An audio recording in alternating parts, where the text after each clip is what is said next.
Hi everyone, this is Riya Agarwal, founder of Riya Agarwal Architect. I did my architecture from Jaipur and then went to London for my master's in interior design. Coming back, we started this organization and it's been 8 years now that we've grown from one member as a solo army to a team of 8 members. Today I'm going to take you around one of our most challenging projects, our career so far, which was a very beautiful house that was given to us as a canvas to play on. This house is as old as 70 years old, which was before independence, and the client came us with a brief that he wanted to make the space look bigger, and for that we had to knock down certain walls. But now the challenge started that this was a load bearing structure, and to take down any wall you had to introduce certain elements that could transfer the load of the original wall. So we introduced prefabricated iron beams, which we call as girders, in the ceiling. These girders would do the same job as what the old structural wall would have been doing. Later on, we concealed these girders in false ceiling aesthetically, which didn't look like girders later. So there's one very interesting feature that we incorporated in this house was the ceiling height was very low, which was the challenge. And to combat that challenge, we thought of placing the chandelier vertically in the form of a semi-screening partition rather than going in the ceiling. So this was the first time we placed a chandelier vertically, and that actually acted as a more interactive space because behind that semi-screening, it was a passage to go for powder toilet. And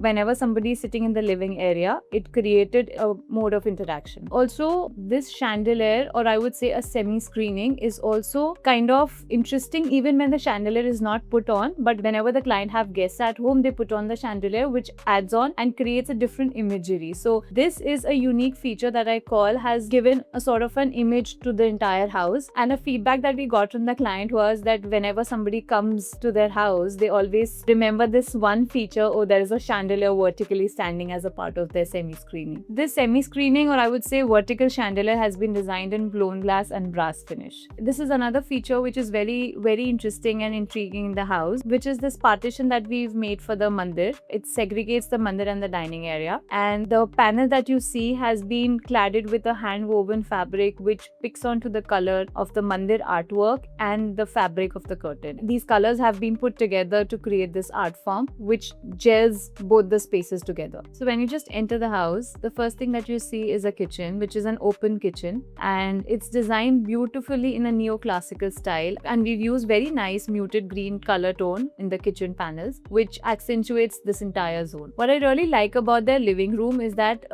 everything is on a neutral color palette, from flooring to wall and to furniture, but certain elements highlight the space. The carpet that you see, which is so nice, dark, rich in patterns and textures and colors, that it completely takes the entire space and holds on to the space. The colors of the carpet are then replicated in the form of prints in the cushions that you see on the sofa. So that's how we've played a lot with strong colors in the entire space this time, but yet keeping it on a neutral color palette as the base tone. A very interesting aspect to the client's brief was he said that he has his nephews who come home and they play around, and so now we wanted a space for kids to spill over their creativity and we don't want them to restrict. So there's a small kids play area dedicatedly designed in this house, which is very close by to the living area, yet it has a little bit of segregation. Here you can see a little bit of pop of colors and prints in the flooring. These colors have been replicated in the form of an open and closed sort of storage that you see, where they can keep their things. Certain toys can be visible, and they also at the same time enjoy the liberty of putting and dumping their things inside in the closed shutters. On the opposite side of this wall, we would see a paneling which is at a certain height of 30 inches from the floor. This gives kids a lot of liberty to touch the wall and not yet make them dirty when